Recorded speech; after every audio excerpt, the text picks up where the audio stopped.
Good evening, everybody. Welcome back to the second day of the Sutta study. Actually, the first day was just an introduction and some highlights of the Sutta. But today we are getting into the I would say the real sections of the Sutta. And I did something interesting today. You don't need to write everything, so I wrote down all the important notes here. All right? So do not be confused otherwise, needing to write down every time I say something. Perhaps I might be saying different things too, related to stuff. So these are very important things. Some are just topics too, but you can see them under the Parisota blogspot.com. We left up at the first part of the sutta, so we are moving on to the sensual indulgence part, Kama Sukhallikanu Yoga. Now, the first thing that I normally do, I have a Pali reading class normally on Thursdays. I normally get them to pronounce after I read. People are very happy because they think that the pronunciation is getting checked by somebody who knows it. So it's good because rather than just listening to monks chanting and then you listening to them with lots of respect, it is good that if you could also read in whatever the best way those suttas. All right, so let's recite number 3 and number 4. So I will first recite, and then I will ask probably maybe this section and this section, this side and this side to read after. Yo chayang kamesu kama sukhallikanu yogo. Once again, yo chayang kamesu kama sukhallikanu yogo. Hino Gammo potujjaniko anariyo anatta sanghito.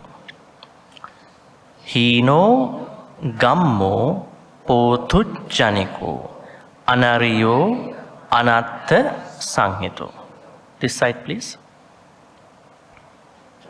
All right. So, where should we be kind of careful in this reading?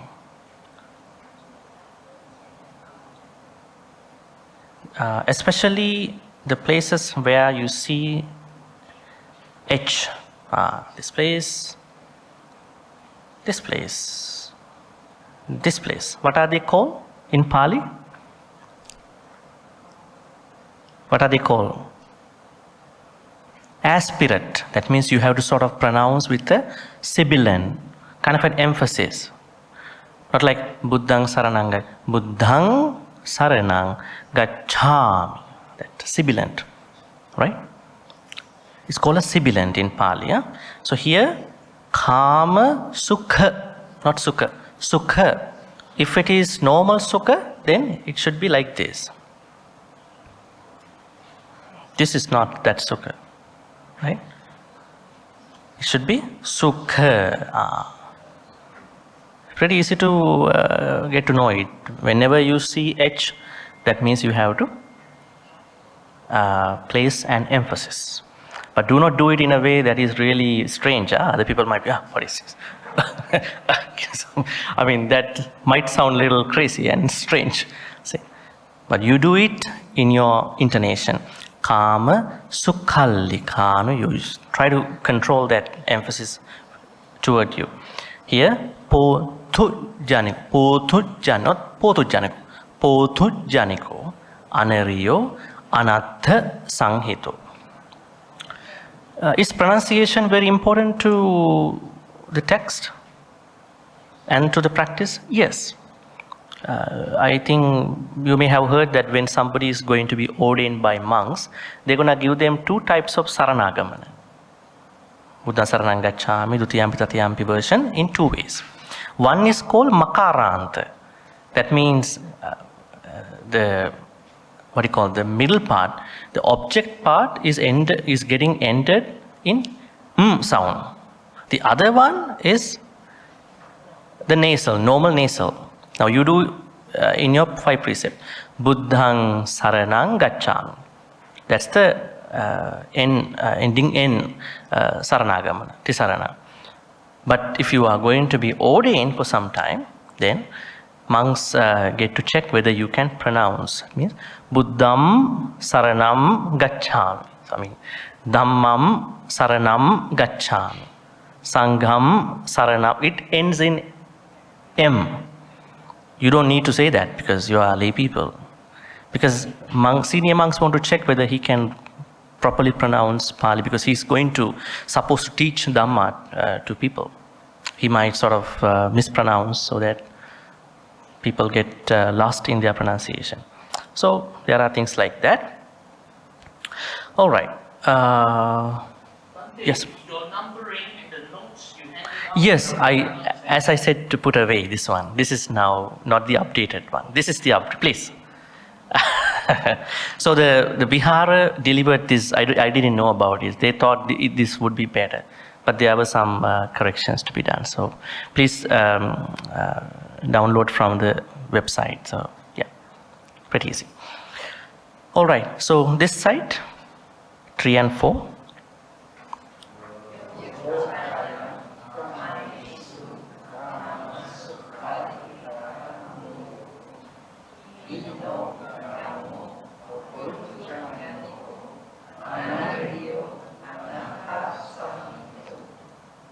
All right.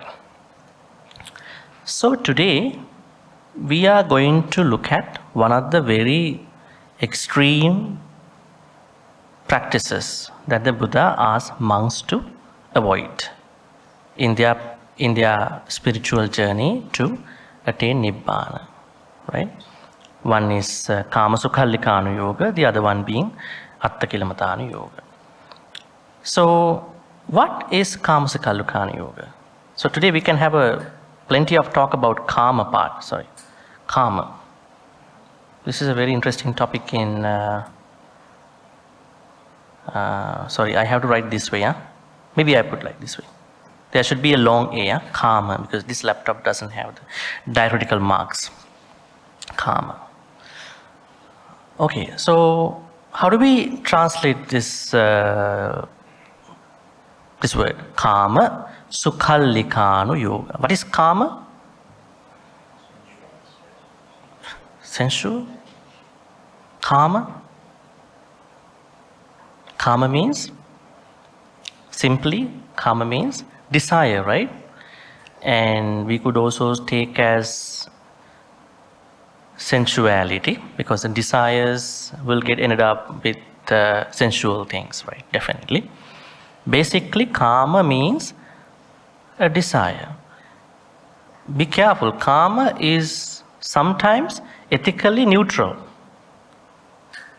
What does it mean? It is like Sila. The Buddha says there are good Silas and bad Silas. In that context, is Sila ethically positive or ethically neutral? Sila has been a neutral form. The word Sila has taken the neutral form at that point.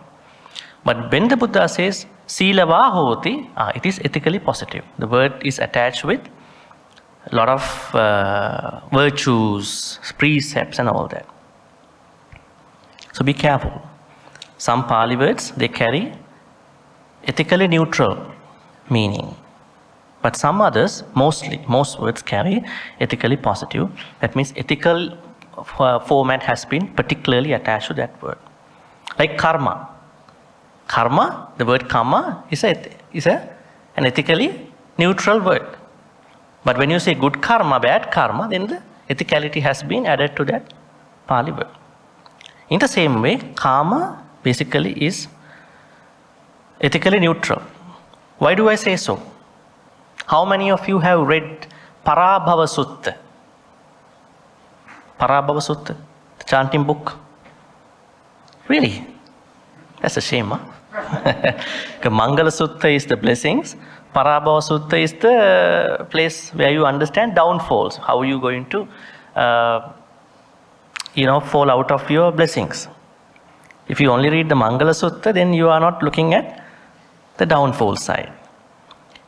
In the Parabhava Sutta, it says, Dhamma kamo bhavang hoti, Dhamma desi parabhavo.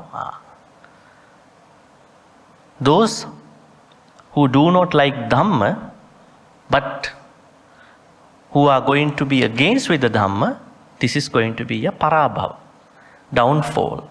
Then Dhamma karma. Then if every karma is bad, how come there is a good karma? Dhamma karma. That means your desire to learn Dhamma, practice Dhamma, it is also a karma. Right? So you can't say that all karmas are bad. Because we see Dhamma karma. It is like this, huh? Dhamma karma. Dhamma karma. Dhamma kamo bhavang. Because some people hate Dhamma. Dhamma they see. That's the issue. They say killing is okay, stealing is okay, misbehaving is okay, lying is okay. That's why. Like some yakkas, huh? You know, the last sutta in the chanting book, what is it called? The last sutta? This chanting book, the monks chant overnight. What is it called? Huh? Ratana Sutta. That's somewhere in the middle, probably at the beginning. Wow, we are going to study some deep suttas. Huh? Yes, Atanati. What is this sutta about? Some yakkas meet in the Buddha, the ferocious yakkas, who are under the King Vessavana. He is the head god of the yakkas. One of the four world guardians, Virupakka, Viruda, Dataratta, Virupakka. So, some yakkas, the first part says, some yakkas, they told the Buddha, you talk about not killing is good, not stealing is good, not misbehaving in sensual pleasures is good, not lying is good, not taking any beverages or food to the level that you're getting into a point where you can't make a sound judgment is good. But we don't follow that. But some yakkas said, yes, we respectfully follow you. That means all the yakkas didn't agree to the Buddha. Right? So, the reason here is that you understand karma at a point of, what do we say by those yakkas, they didn't like Dhamma.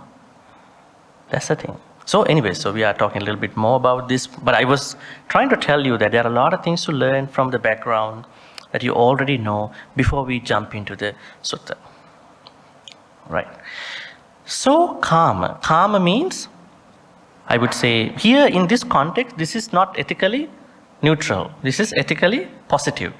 Because something we call by an extreme. So that means Buddha has clearly understood this karma has caused a lot of problems to men. So I don't want to take that part. So this karma means definitely sensual.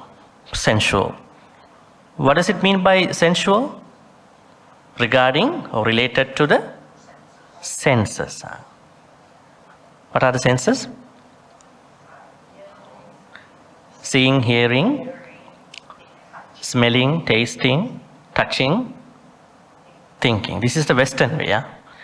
Eastern way, Asian way, eyes, ears, nose, tongue, body. That is what how the Buddha used that one.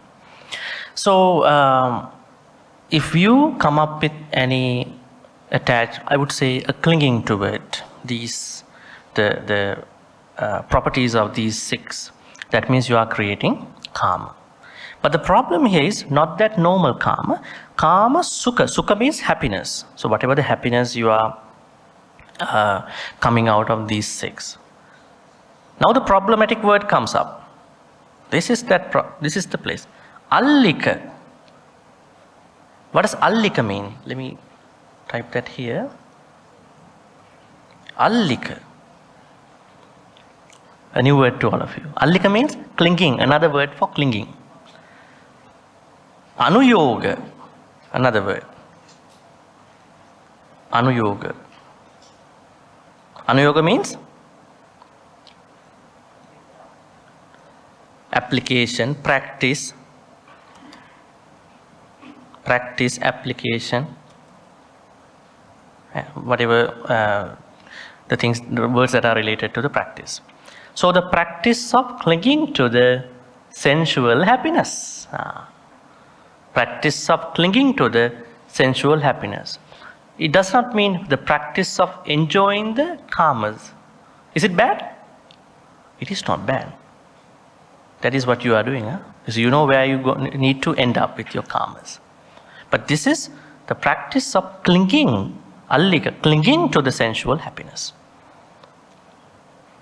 Clinging is a dangerous thing because it happens after. How does clinging happen? Clinging means upadana. Where do we go through upadana? In the process of the patisamuppada. After avidya paccaya sankara, sankara paccaya viññānaṃ, viññāna paccaya nāmarūpaṃ, nāmarūpa paccaya salayatanaṃ, salayatana paccaya phasso, phassa paccaya vedana, vedana paccaya tanha, tanha paccaya upadana. Little bit risky place, because once you crave, then the possibility of you getting ended up with upadana is high. Definitely you are going to end up with upadana. Actually the problem is not just the tanha, it is the upadana. Right? So that upadana, so you are going to cling to the sensual happiness. Now let's see the note. I added second day, so you know which day. This will keep continuing. Right? So you will understand what it is. Alright, see here, kama, sensual pleasure, sukha, happiness, allika, clinging to, anuyoga, practice. Easy, huh? Easy to understand. Have you ever broken this down to this way? Huh? Because allika is a problem. Allika and anuyoga, they are very unknown words to many. Right? Allika means clinging to.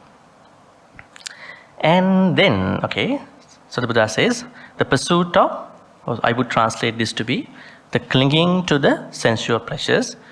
Translations go by the pursuit of sensual happiness in sensual pleasures, which is not very, I would say, inclusive, because I use a normal translation from a monk over here.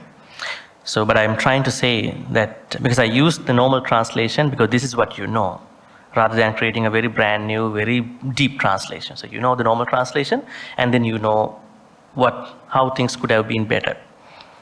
So, kama sukallika yoga means, tell me in plain English, the practice of clinging to sensual pleasures or sensual happiness, because sukha. Why did the Buddha say so? He says in other descriptive words, it is hino. Hina means low. Have we ever found out this Pali word somewhere else? Hina. This word. Hina. Where have you found this out? In other suttas?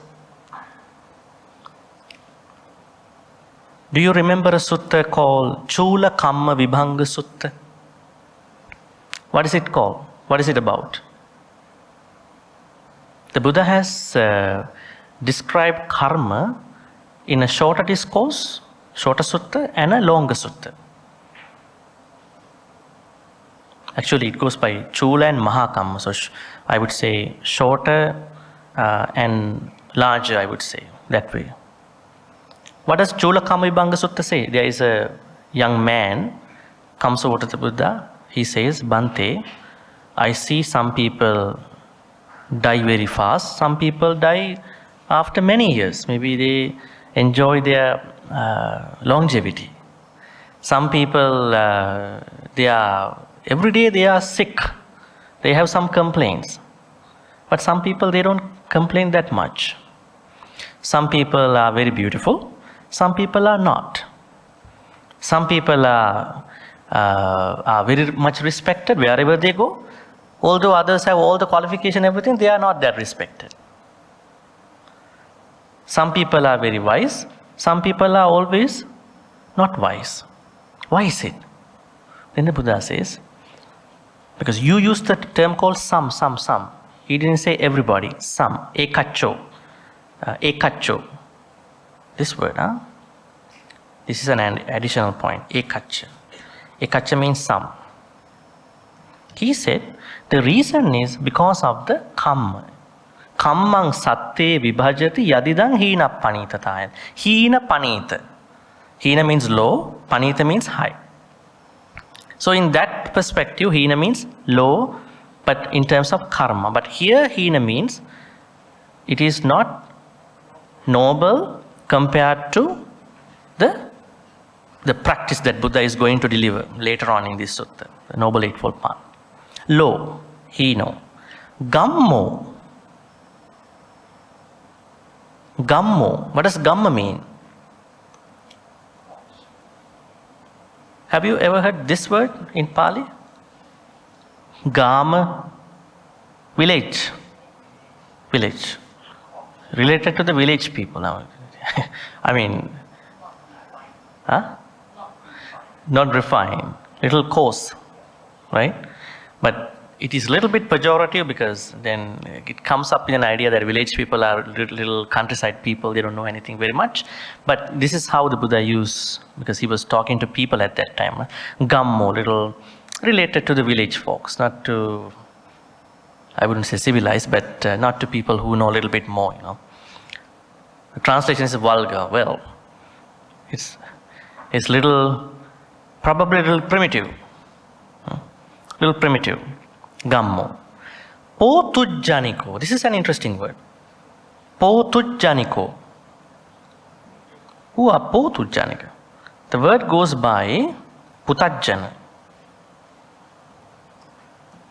This is the normal, I would say, general word for this Potujjaniko. What is Putajjana? Putajjana means everybody who has not attained Nibbana. They are Putajjanas, right? In the text it says there are two types of Putajjanas. We know only one Putajjana, right? We thought that it's only one Putajjana, like we all are Putajjanas. But there are two types of Putajjanas. The first one is Andha Putajjana. Let me write that. Andha Putajjana. The second Putajjana is Kalyana. Kalyana. Two types of Putajjanas. One is Andha, one is Kalyana. Putu. The noun is probably the main noun is called Putu. Putu means separate. Separate.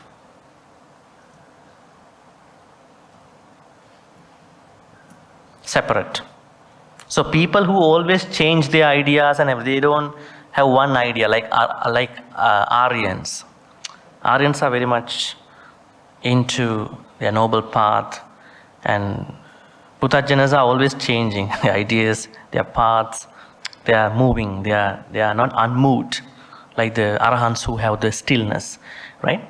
Putu, separate. So these Putajjanas, unenlightened beings, are twofold, Andha and Kalyana. Andha means those people, majority of the world, who do not even know the truths, the Four Noble Truths, basically.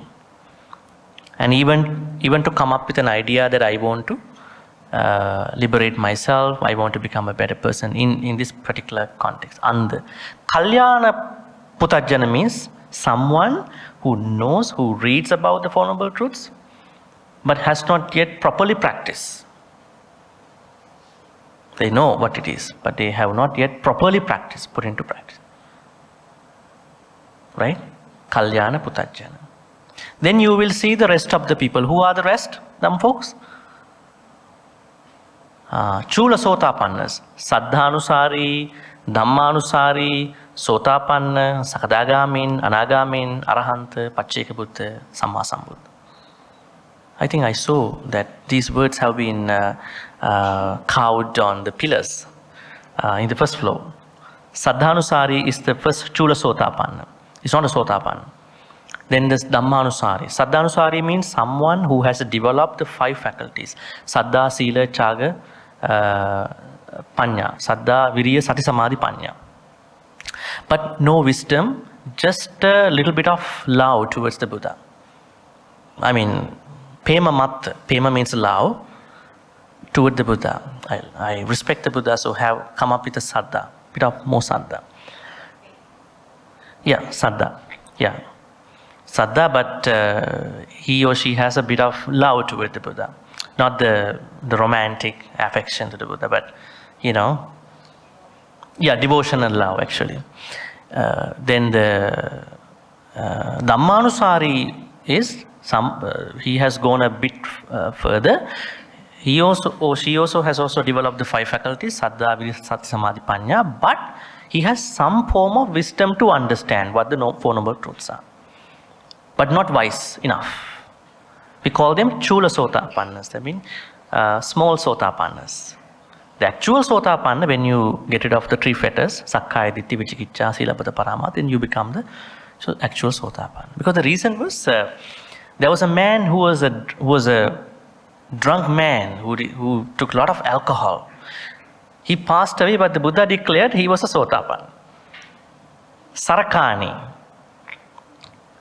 This is mentioned in the Sotapatti Sangyutta Nikaya. People blame the Buddha. You say that he was drunk even the day that he died. He had lots of alcohol, yet he was not sober. You say he attained Sotapanna. He said, yes. He did. Now do not wrongly take that we can drink and then attain Sotapanna. This is a very special case.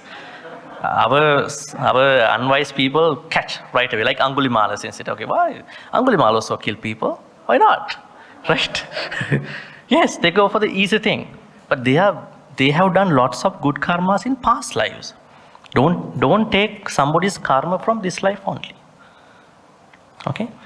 The Buddha says, Sarakani had unwavering saddha about me, about the Dhamma and about the Sangha. He may go to the bar, go to the liquor shop, but his saddha was unwavering.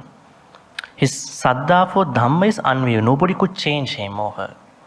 Sarakani. His unwavering faith about the Sangha is very fixed. If anybody talks bad about the monks, he said, maybe some people, but I respect the Sangha. Very unwavering. Some people, saddha, they go here and there, right, all the time. If you see a bad incident, right? If the whole world is getting bad cultures, then why not the Sangha? To some extent. It could happen, because every society is affected. But there are good Sanghas too, right? Why not? Everywhere. In every society, in every field. So Sarakani, even though he had alcohol, but he was a Sotapanna at the time of the death. So this is how we see Putajjana has twofold: Andha Putajjana, Kalyana Putajjana, then Saddhanusari, Dhammanusari, and the rest of the 4. So then the Buddha says the practice of Kamasukhallikkhana Yoga is relevant to the Putajjanas. It's not relevant to the Aryans, right? The Putajjanas work. It's not really worthy thing for the noble people, like people who want to become noble. Potujjaniko, the way of worldlings. Anariyo on the other side. Anariyo means not noble. Can somebody tell me that where does this word come from? Ariya, Anariya. Arya. So we know that there was Arya Varta, which happened from the northwestern India into Ganges. But it did not go to the Magadha state. So the Magadhians did not believe that. So they followed only Jainism and Buddhism. Only the northwestern part of the India was affected by this. But anyways, later on, both Jainism and Buddhism used the word Arya to talk about the noble thing. Maybe you may have heard women were called as Ayye. How does it happen? How does it come from? Ayye. Arya. The Pali way is Ayya means Arya, noble woman. Right? And then Chatu Arya Satcha, noble truths. That nobility comes from Arya. Because at that time, there was a belief Arya means noble. But this has a racial, ethno-racial story, but we don't want to touch that, which happened in Vedic India. People from Persia came to India, and then the people who were in India, they were not Aryans. They say they are Mlecchas, but this is an academic topic, so we don't want to touch that. Arya means noble. But here, this is Anarya. Anattha Sanghito. Anattha Sanghito. Atta Sanghito means it is very beneficial. Atta means beneficial. Anatta Sanghito means it is not beneficial, unbeneficial. I put together two translations, not connected with the goal and unbeneficial. But anyway, it means it is not goal oriented. That means our goal is to attain Nibbana. All right, did you learn something out of it? Not that much, because we don't understand what is karma. You know that karma sukallikana is not good. It was not defined as to be good. But we cannot understand the bigger picture of this. The reason is that we don't know what karma really is. That's why we going into the notes now. Okay. Once again, Kama Sukallikana Yoga means the practice of clinging to sensual happiness, right? Do we have another word for desire in Buddhism? This word. What is it? Chanda. Let's write it here. Oh, sorry. Chanda. Chanda. Was it used in the ethically positive way or ethically neutral way? This is ethically positive. This is a good version of desire.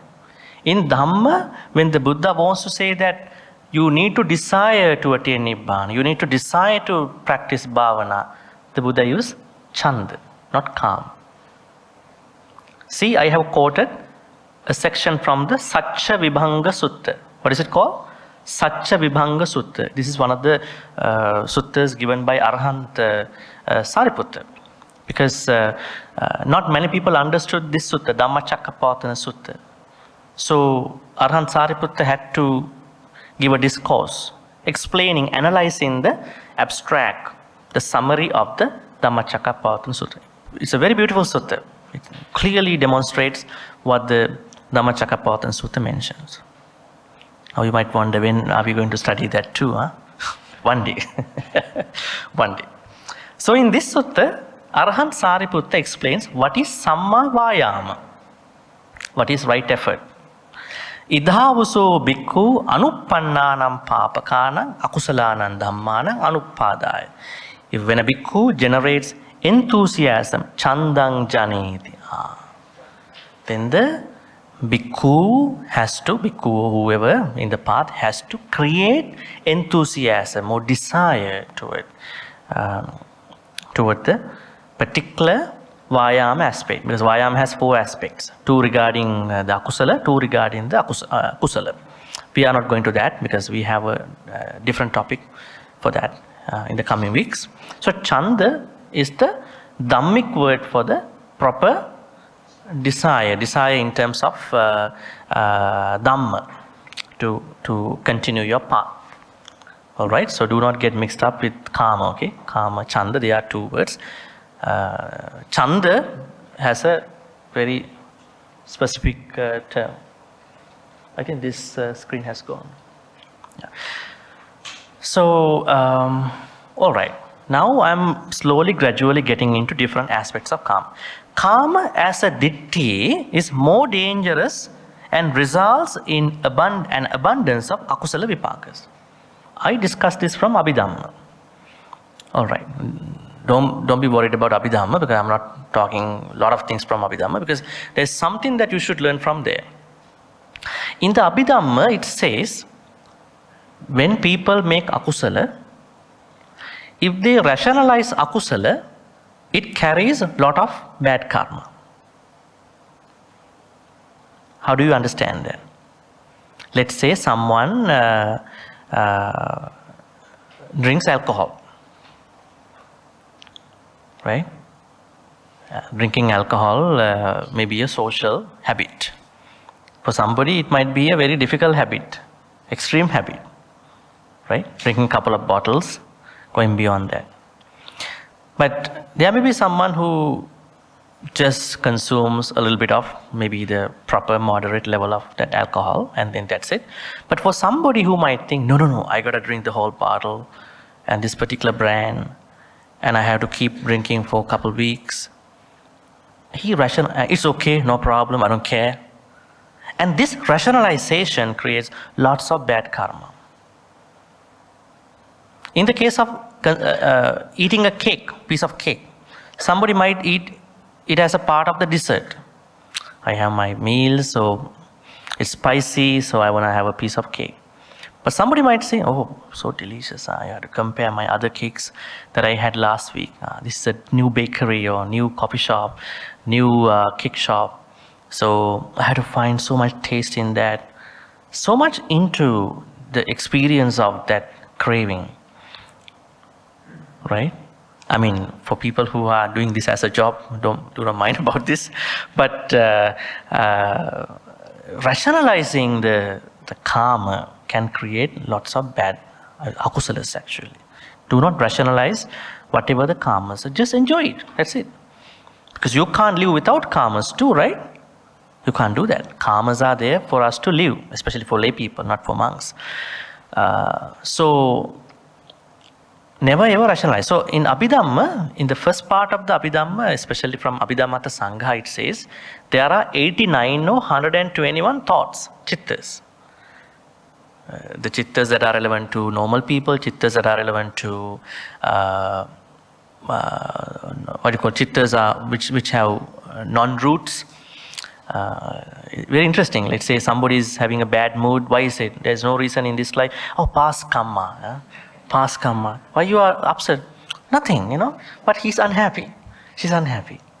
Abhidhamma says it is because one of the past karmas are now working into that person's mood. But there's no reason you can find out today. Nobody, did anything to that person. Nothing happened. Everything is going well. Family is okay, work is okay. But he simply goes into a different mood. Ahetuka chittas. And chittas, when you do good things, chittas that are relevant to the arahants, so and so forth. And chittas that are relevant to rupavachara brahmas, chittas that are relevant to arupavachara brahmas.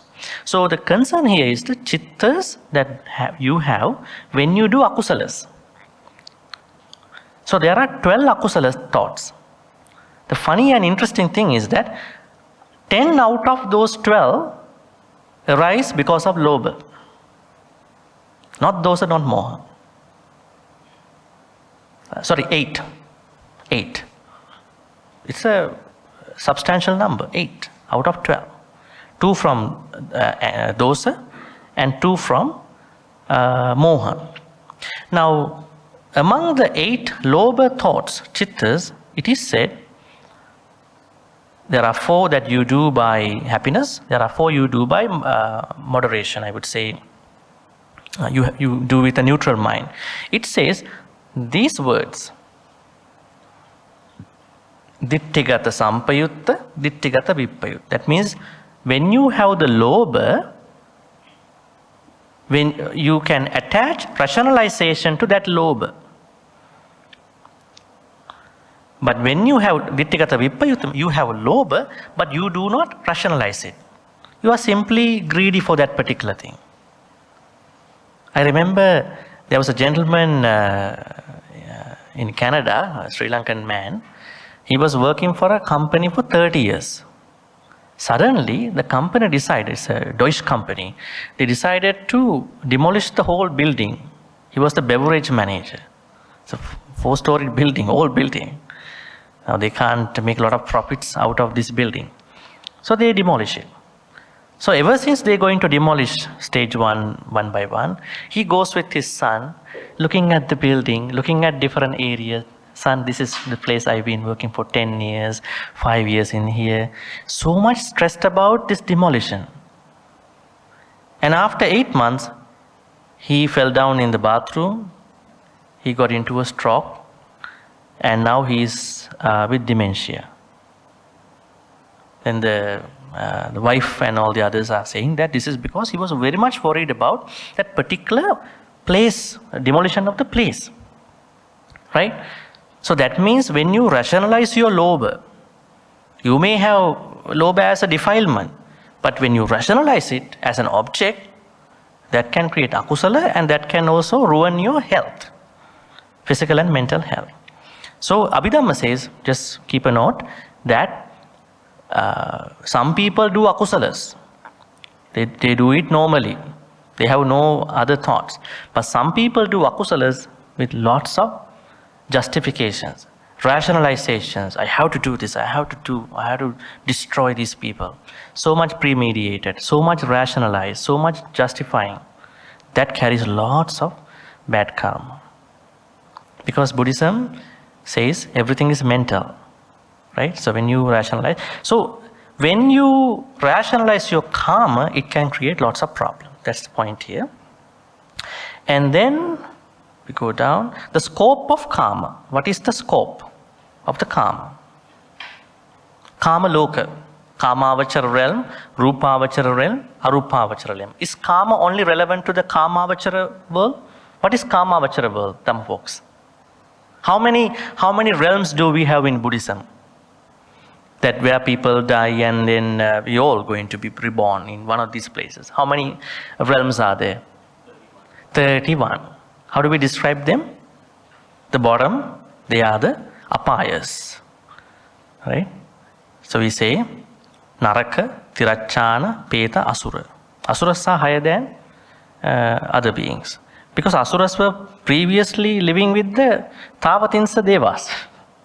Something happened to them. They drank something called kind of an alcohol. Sakka was very unhappy. He pushed them from the place to the foot of the Mount Sumeru. This is the story. This is a story actually. We don't know whether this is true or not, but we just know because we just read, right? Yes. So, but Asuras are very jealous people, but more capable than humans. But they are lower than humans at that point. Naraka, Tirachana, Peta, Asura. Then Manussa. We can say Manussa world because there could be different Manussa worlds which we do not know. But we take all that as one. Then 6 heavens. Chatum Maharajika. Then Yama, Tavatinsa, Tusita, Nimmanarati, Paranimita Vasavati. Who is the god of the last 2, the higher 2? Mara. Sakka is also very afraid of Mara. All are afraid. Everybody is afraid of Mara. He is the one who is owning everything in this Kamavachara world. Mara, Vasavati Mara. He has 2 heavens. And then after that, going upward, Brahma worlds, material Brahma worlds. It goes to 16, and then the highest worlds are called Arupavachara worlds.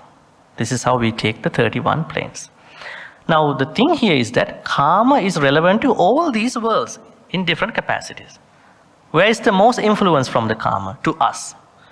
Because we are eating solid food. Devas do not eat solid food. They are eating very soft food. So people who eat solid food are highly affected by the Mara. It is true. When you eat some food, your lobha can arise, your dosa can arise, your moha can definitely arise after that. Right? Devas are not that much affected, but they are still affected. So how do we take this? When you get rid of the 3 fetters in becoming a Sotapanna, then do you still have Kamaraga? You become a Sotapanna. Let's say you become a Sotapanna today, huh? What a happy thought, huh? If that is going to happen. So many people trying to teach you how to become a Sotapanna if you attain in a split second. What a nice thing. Let's say you attain Sotapanna. What is your journey after that? Maximum lifetime would be 7 lifetimes. There is no more 8. But then let's say you have to definitely attain Nibbana. Let's say you are going to go on a linear process. This is not normally happening to many because everybody is different. Everyone has a certain distinct capacity to attain Nibbana. But people don't think that way. People think, okay, I have to go one by one, right? On a linear process. It is not linear. If Sarakani becomes a Sotapanna after drinking alcohol, this is a weird incident. And what about the Santati story? Do you know the Santati? A minister, one of the ministers of the King Kosala, I think. His Santati was sent to one of the other provinces to settle a dispute, and he successfully did that. On his way back, the king asked him, now I want to give you something. He said he loves a woman in the harem. He wants to spend some time with her. Okay, go for it. And then he used the royal elephant. Now he is drunk, is going on the elephant. Buddha and his other monks, they were also walking. And then the Buddha asked Bhante Ananda, do you see this person on the elephant? Yes.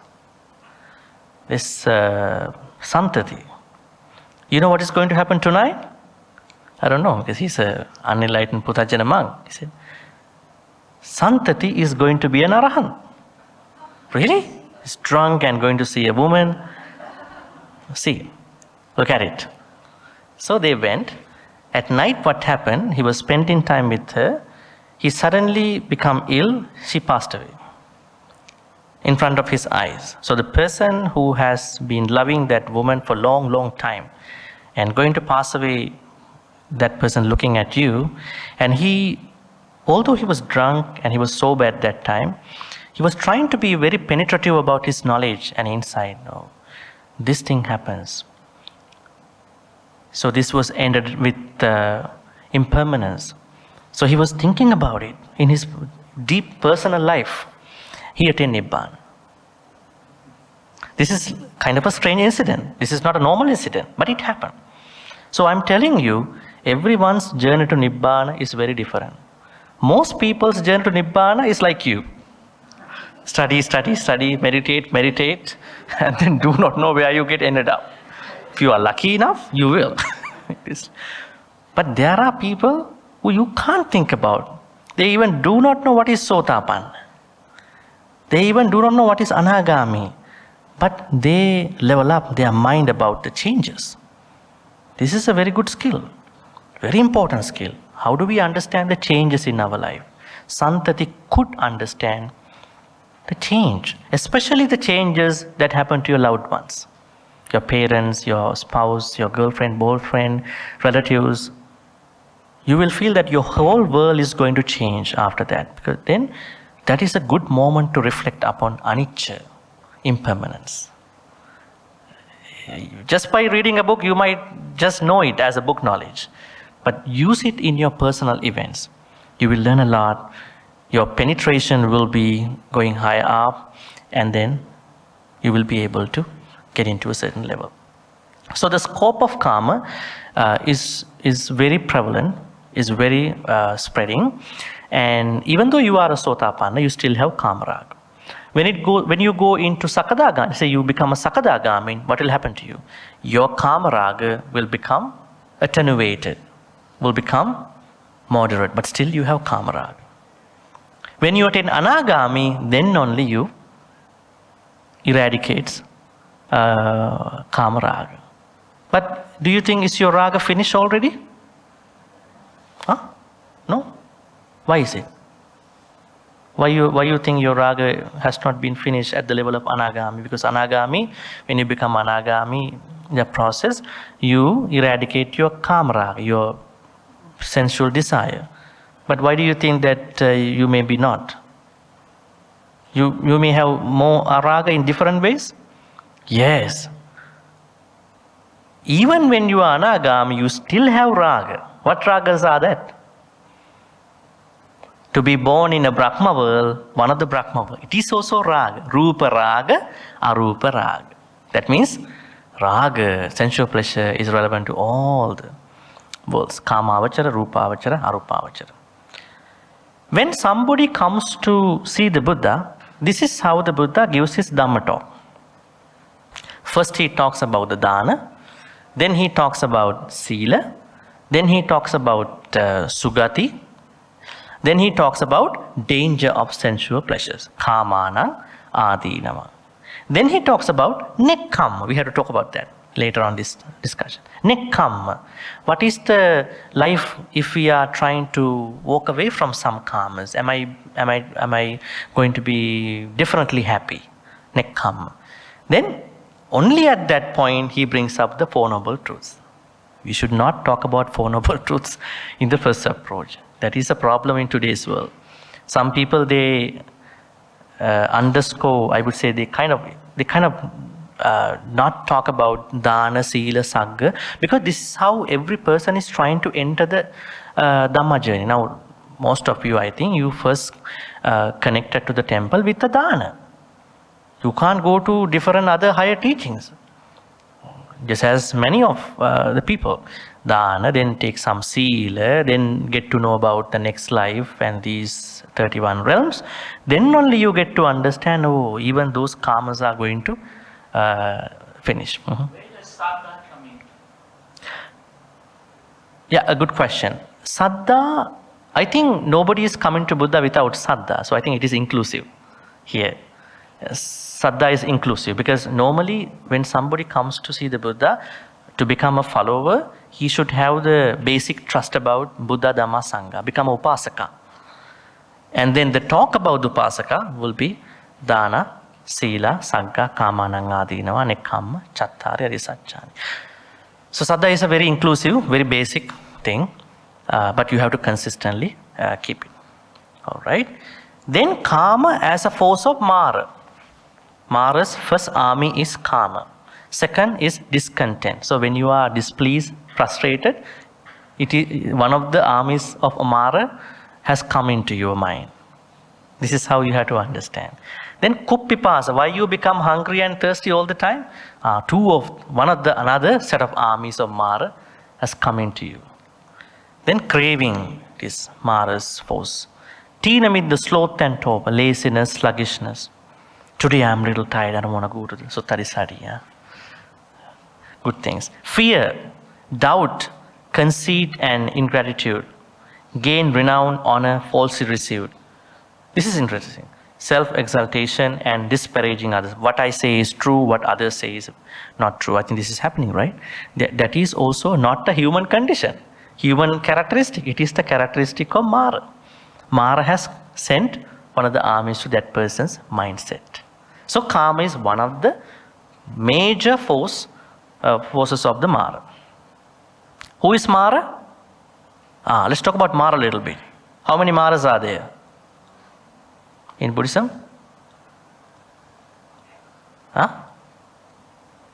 Is Mara a person or a concept? In some places, he was a person. In some places, it was a concept. So we never know what should be really taken. Now, as I told you, Vasavatti Mara is a person. He is the one who fought with the Buddha. And he is Vasavatti Mara. And who are these Maras? Let me write this for you. Kanda Mara. Kandamara. Who is Kandamara? It is said in the Dhamma, everybody who physically maintains a body of 5 aggregates is a Mara. So we all are Maras. Yes, that is how it is called. Because we carry the body with 5 aggregates, that is how we going into a lot of problems, all the problems. Kanda Mara. Then, second Mara. Kilesa Mara. Who's that? When you maintain a physical and mental body with 5 aggregates, then you definitely have to deal with kilesas. That means, again, we are becoming a Mara. Kilesa Mara. Third type of Mara. Abhisankara Mara. So when you now when you are to deal with defilements, kilesas, asavas, then you are going to create automatically karmas, good and bad karmas. Just because you are creating good and bad karmas out of kilesas and khandas, you are again becoming a Mara for the third time. 3 Maras are within you. Kanda Mara, Kilesa Mara, Abhisankara Mara. Then, who are the others? Machu Mara. The final one is Devaputta Mara. These are not in the note. If you want to write down, please write down. Machu Mara means death. The conventional death that is happening to us. Do we carry the death, Dhamma folks? Do we all carry the death? Yes, we carry the death. Finally, we will be broken with the death. Again for the 4th time. How about the last one? He is an individual. That individual in the heavens, 2 heavens. Nimmanarati, Parinimita Vasavati. Alright? So, now Kama as a force of Mara related to the Devaputta Mara. Alright? I will go a little bit faster. Now there is a sutta called Nibbedika Pariyaya Sutta. This is, I would say, Anguttara Nikaya's 6.3. This one, Nibbedika actually. Nibbedika Sutta means there are some Dhamma teachings that you have to know as a penetrative knowledge, as a penetrative teaching. That means as an insightful teaching. What are they? Let's see what are they. Vedana. You have to know Vedana, teaching of Vedana as a penetrative teaching. You have to be very insightful about Vedana if you want to know real Dhamma. Then Sanya. Then Asava. So Vedana, Sanya, Asava. Then Kamma. Then, yes, Kamma. And then Dukkha. And Kama. That means Kama is a penetrative teaching that we all have to know. What is being penetrative? Let's go to the notes again. Penetrative means that you need to know Kamas, these things. The cause, how Kama comes into play. What is the cause of Kama? You also need to know what is the diversity in Kama? What are the different forms where you are going to experience Kama? You need to know the result of Kama. You need to know the cessation of Kama. And you need to know this important para. Now, when a disciple of the Noble Ones, Arya, discerns Kama in this way, how? The cause by which Kama comes into play in this way. The diversity of Kama in this way. The result of Kama in this way. The cessation of Kama in this way. The path of practice leading to cessation of Kama in this way. Then he discerns this penetrative holy life as the cessation of Kama. This is where we have to go. That means just knowing what is Kama does not make sense. So we have to just have a brief look at of these things. And before that, I want to emphasize this teaching. This is a very interesting teaching, Dhamma folks. The Buddha says, now a lot of people think Kama is the object that you like, right? Maybe a person, maybe his or her voice, maybe smell, maybe a taste of a food, maybe a touch, maybe a comfortable place, maybe your thought. Buddha says Kama is actually not those things.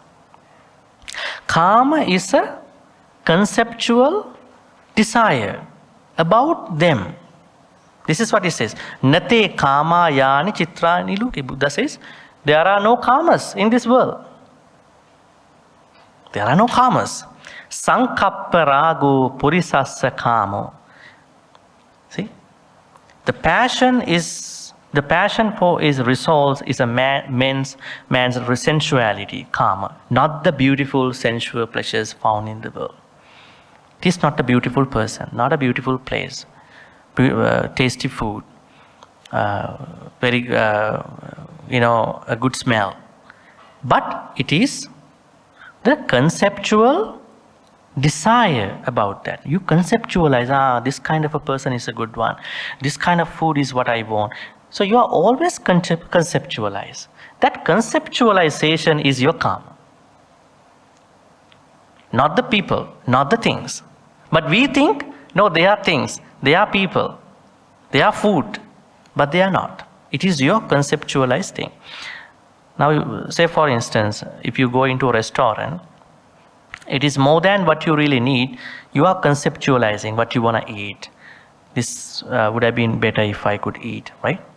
This way. So, tittanti chitrani tatheva loke atetta dhira vinayanti chanda. The beauties remain as they are in the world, while the wise in regard subdue their desire. They subdue their conceptualization. They do not do that much conceptualization. Because once you conceptualize, you are trapped. Right? So, the lesser the better. The lesser you conceptualize, the better. That is what the Buddha says. Alright? So, karma is not objects. Karma is your conceptualization. Your conceptualized desire. The more you conceptualize, the more karmas are coming out. Alright? What is the cause of karma? How do you come into karma? Passa. Passa means contact. There's a contact, mental contact. Yeah, your piece of ice, then the object, they impinge together.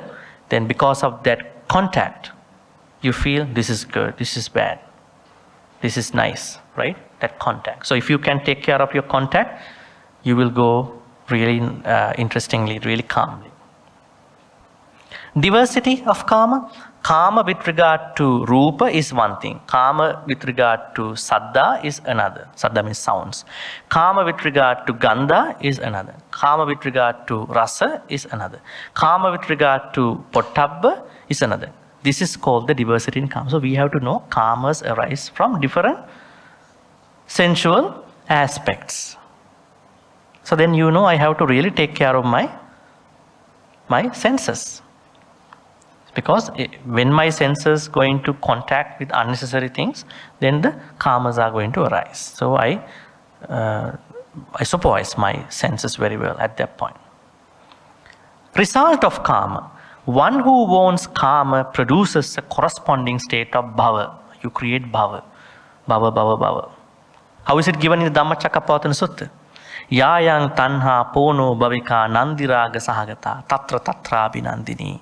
Sayati idang kama tanha, bhava tanha, vibhava tanha. You create three types of tanha. Bhava tanha. You are creating karmas for, you are consciously creating, you really wanting to be born in next lives. Buddha says that is a tanha. You should never expect next life, but you know that there will be a next life. But you should not do anything for next life. Just do good things for the good sake of good things. That's it. So, next life is complementary if you are going to be reborn. But some people, they are doing complementary things by force. Is it necessary? There is a rain coming up now. Somebody is going to water the flowers outside. Is it necessary? It is not necessary. Futile effort. Wasting water as well, right? So, next life is complementary, the state of next life, because you are doing good karmas. What you are supposed to do is try to lower your lobha dosa moha through any of the good karma. On the side of merit or demerit. This is the result of karma. Every time you see that I am conceptualizing, look at the diversity of karma, your karma, and look at what I am creating for next life. So you are going to be very restrained about yourself. Now the cessation of karma, this is what we really want. We want to cease it. We want to stop unnecessary karmas. We really want. How is it going to happen? Nothing. It is by nothing else, only by the Noble Eightfold Path. Noble Eightfold Path is the only solution in Buddhism to all the problems. You can't cut it, bypass it, and then pick only Sammasati. It is a path that is combined, integrated practice. Everything is circle around, everything is connected each other. So, from the cessation of contact, the cessation of karma, and this Noble Eightfold Path, Sammaditi, Sammasankappa, and so on and so forth. That means if you practice the Noble Eightfold Path, karma will be automatically gone. Sanya also automatically gone. Vedana also automatically gone. All the rest of the penetrative teachings will be automatically gone. Only by one path. Result of knowing karma as described above. I think I already discussed. So you are going to cease it. Karma. This is another teaching. There are two types of karmas. What are they? Kilesa karma and Vattu karma. How do we describe them? Mental attachment or mental karmas and physical karmas. Let's say that you have a karma towards somebody, right? But initially it is a defilement. Perhaps you don't know that person. It is a kilesa karma. Now you get to know that person. You are going to own that person. Maybe you are going to marry that person. Maybe you are going to buy that particular thing. Then you are having additional karma. We call it Vattu karma, objective karma. See? Subjective karma is mental level, and then you going into objective level. Both are disastrous. Right? So if you can at least stop at kilesa karma, it is better. But unfortunately, you're going to deal with the physical things. Then things get really difficult for you. Because when you touch, at the level of that karmas. Do not have a very negative idea that what I am talking is karma is very bad. I'm trying to say karma with regard to the liberation. Lay people, they should enjoy your karmas to a certain level. But this means if you are really serious of your practice, then you may have to really consider these things. Otherwise, this is not to say that everybody has to stop all the karmas and stop everything and then leave your houses and go to Himalayas. That will never work for anybody in today's, right? Then somebody might, what about Sarakani, Santati?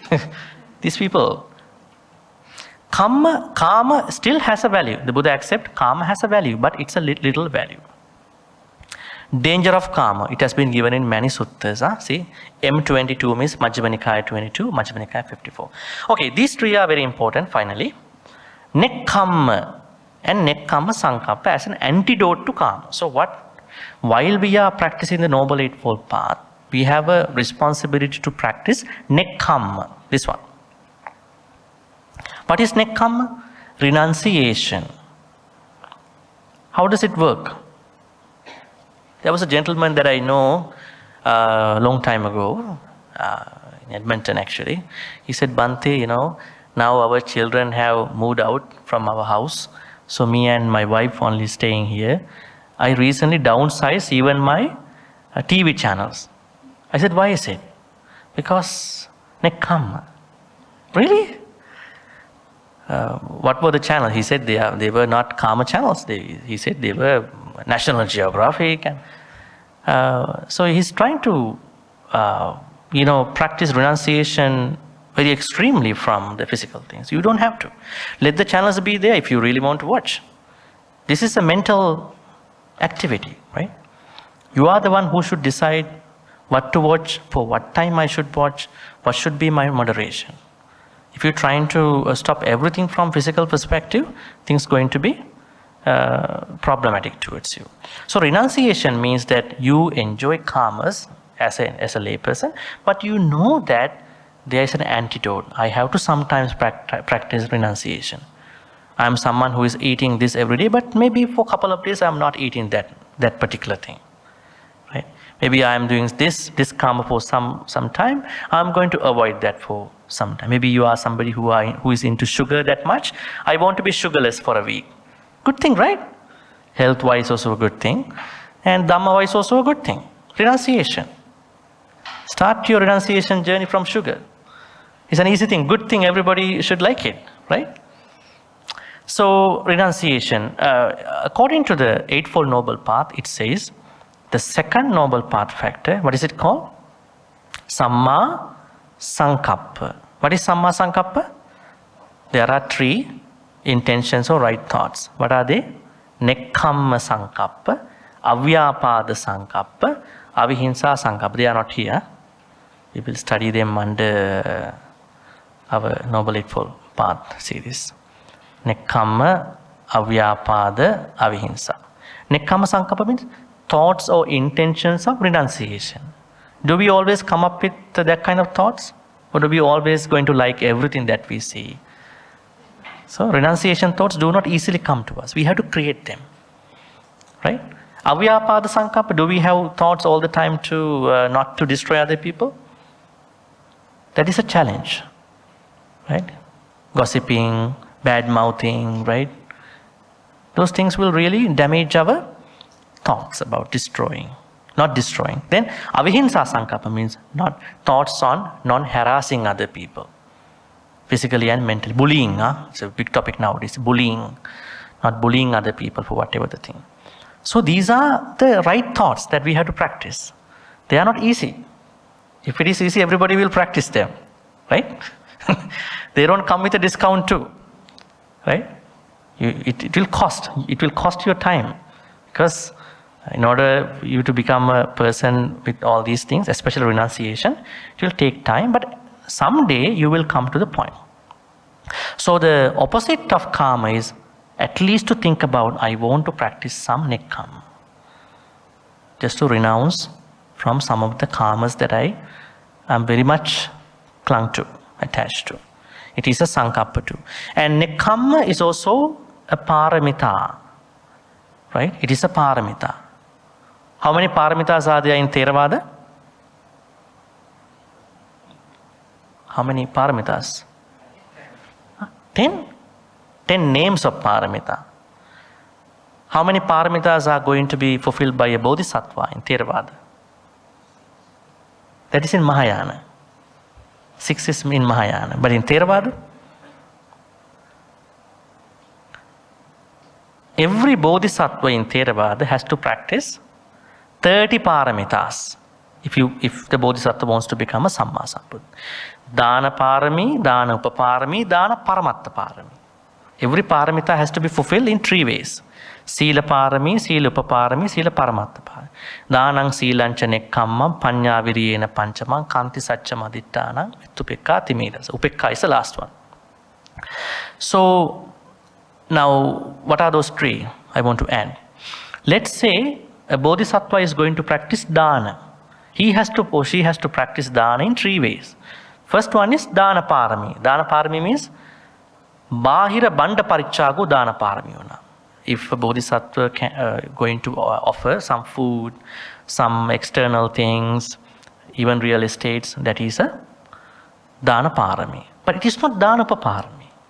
Dana upaparami, what is it? Anga parichago, blood donation, organ donation. Not everybody can do that, right? That is dana upaparami. Then paramatta parami means sacrificing the whole life for a noble cause. Some people sacrifice for ignoble causes, right? Taking life for such. So in this way, every bodhisattva practices every parami, 10 names in 3 ways. 10 multiplied by 3, 30. Nekkhamma parami is also the same. So they renounce physically first, and they are renouncing their body parts, including blood donations, and they are renouncing their whole body. Sila also same. So nekkhamma is a paramita. It is not just a normal practice. And renunciation is higher than the letting go practice. You know that people ask you to let go of that problem. Renunciation is the bigger, larger version of letting go. So try to practice nekkhamma. Even when you want to practice jhanas, how can you attain the first jhana? How many of you have learned some jhanas in meditation practices here, satipatthana practices? What do teachers tell you? There are two main meditations, samatha and vipassana. Then, how does someone attain jhanas after a successful completion of the samatha? Viviccheva kamehi, viviccha akusalehi.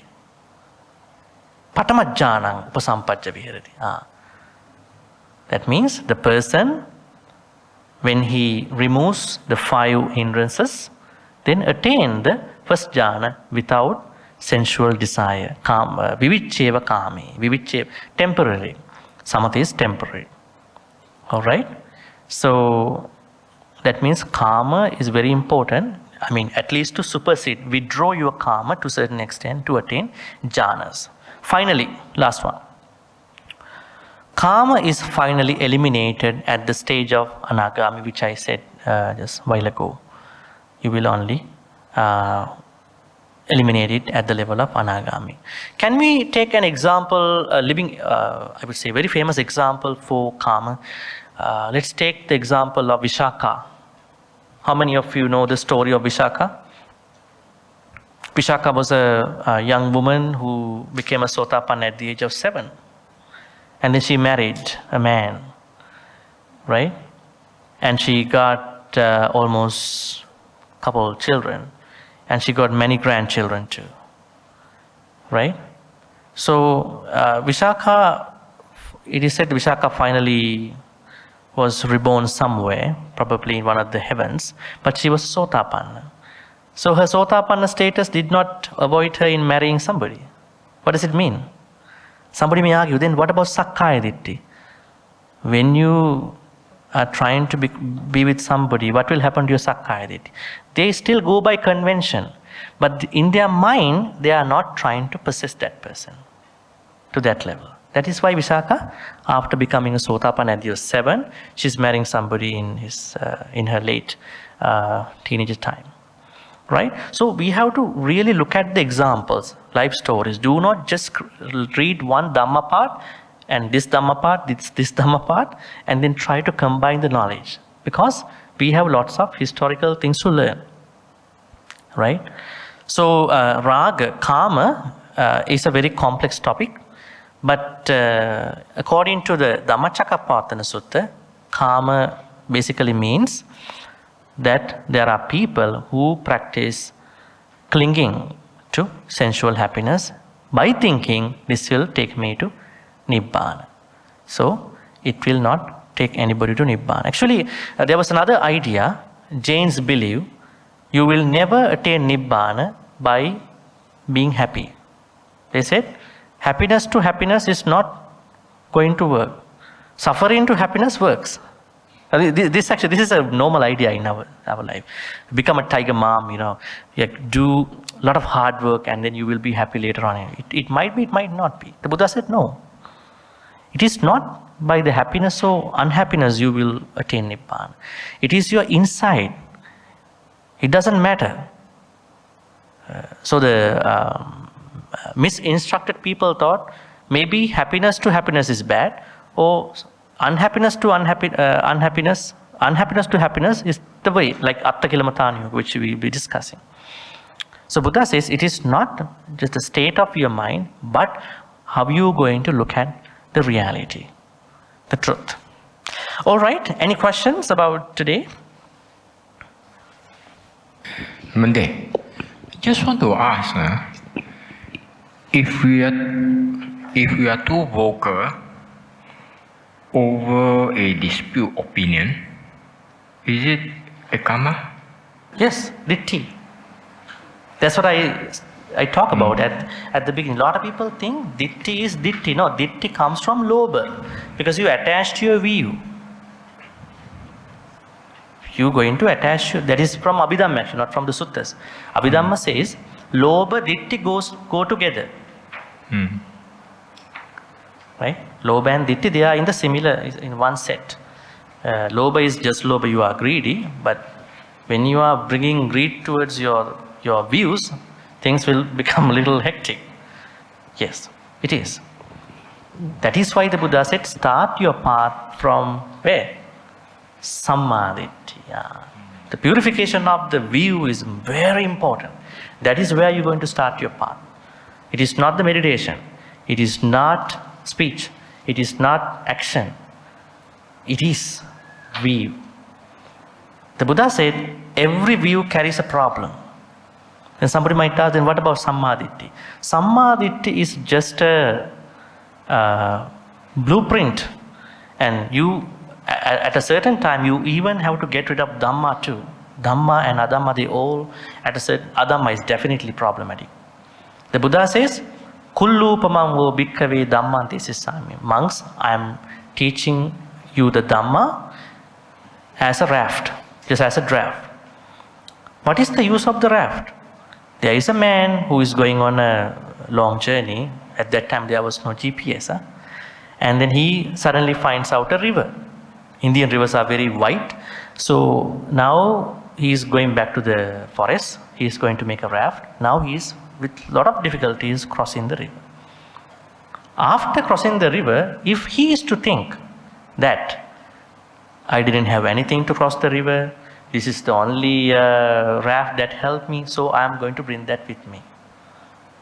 Then Buddha asks, is it necessary? In the same way I say, Kullupamango bhikkhave dhamman desisami nittaranattaya. I only teach you Dhamma to cross the sansaric ocean. No gahanattaya. Not to keep like books all the time. I mean, now don't think that I have to put away all my bookshelf of Dhamma.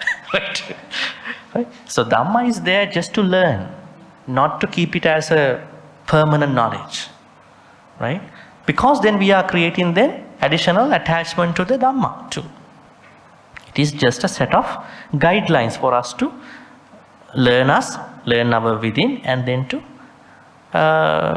finish our spiritual journey. That means never ever attach to even to Dhamma. What about then other things? Our personal views. Right? So definitely it is carrying different akusala vipakas. So what I can say is, when you are a layperson, you have to work within your workplace. You will have to carry a certain level of your mentality, attitude. That is a different thing. But you have to bring it in a wholesome way, ethical way, non-harming way. Bring wholesomeness to that workspace environment in a proper way. You can't say, folks, from today I'm going to make this workplace a wholesome place. But we have work ethics. You can't do that. But you can gradually mentalize how I'm going to incorporate this Dhamma thing into my work slowly, without provocating other people. Because Dhamma is a personal practice. It's not a group practice, right? We all have to work on us. Right? This is motivation, inspiration. When you sit down with many, inspiration. But the real journey is with us, personally. So, you can still do something for your personal views. It is better that if they could be wholesome. Yeah. What is Kamasukhalikana Yoga? The practice of clinging to sensual happiness. So, everybody knows sensual happiness, but clinging part is a missing part to many. Because that means without clinging you can use your karmas. Of course you have to use your karmas, right? Karma in sometimes means your likes. You have likes, right? You want to take care of yourself, you want to eat well, you want to sleep well. Do we need some dislikes too? For what? Luckily this social media still has no disliking option. They only have those different other emojis. They are afraid to do that because that will be a very strange situation on social media. Why do we need dislikes? Because there are things that we don't want. Let's say a snake coming in here. We don't want the snake coming here. Right? We all try to take care of us. Right? And there's a fight going to happen. We dislike that fight. But the problem is, if you bring likes into a further level, if you bring your dislikes into a further level, that is a problem. What will happen if you bring a like to another level, another higher level? The intensification of likes and dislikes. I made by myself some time ago just to have an idea. See, level 1, likes and dislikes, they should be okay. But when your likes going to be further developed, it will become a lobha. And your dislike will become a dosa. Your anger will start. It is not just something that you don't just dislike. And if you further develop your lobha and dosa, it will become abhijja and vyapada. Very dangerous, that level. Covetousness and vyapada. Where do you find these words? Abhijja, Satipatthana Sutta. Abhijja domanasang. The Buddha says, Kaye kayanupasse viharati, atapi sampajano. Abhijja domanasanga. Abhijja is very dangerous. Then the suffering will come. So what is a good attitude, good mood that you can spend time? Upekka, equanimity. You are not too bothered by likes, not too much bothered by dislikes. But still you have to maintain some form of likes and dislikes. Then you are very good. You are very happy all the time. Right? All right, so karma. So karma is an offshoot from the mismanagement of likes and dislikes also, because it's definitely a mismanagement. All right, so I think with that we're going into the transference of merits. Let's reflect upon all the good karmas which we've been accumulating today in many ways. May all the good karmas which we've been accumulating today in the ways of listening to Dhamma, discussing the Dhamma, learning and everything, be transferred to all the departed relatives who passed away in the name of all of us. If the departed relatives who passed away in the name of all of us were reborn in a place of dukkha, I would say kama dukkati, may they be able to release from those kama dukkatis and then be able to be reborn in a place of comfort, happiness. If they are already in a place of happiness, may they be able to improve the life standards of those lives and then learn, practice, apply Dhamma and finally attain the supreme bliss of Nibbana. Sadhu, sadhu, sadhu. Idam me ñāti nang hotu sukhita huntu ñātayu. Idam me ñāti nang hotu sukhita huntu ñātayu. Idam me ñāti nang hotu sukhita huntu ñātayu. May all the devas, nagas and mahitikas, non-human beings, be able to share all these good karmas. May they be happy and peaceful. May Deva, Naga, Mahidika also protect and bless all of you, your family members, even your grandkids, everybody who could come here and others who couldn't come for different reasons. For good health, quality of life, prosperity, safety and all the good things. May Deva, Naga, Mahidika also finally attain the supreme bliss of Nibbana. Sadhu, sadhu, sadhu. Ettavatacha ammihi sambatang punya sampadang sabbe deva anumodantu sabba sangpatti siddhya. Ettavatacha ammehi sambatang punya sampadang sabbe bhuta anumodantu sabba sangpatti siddhya.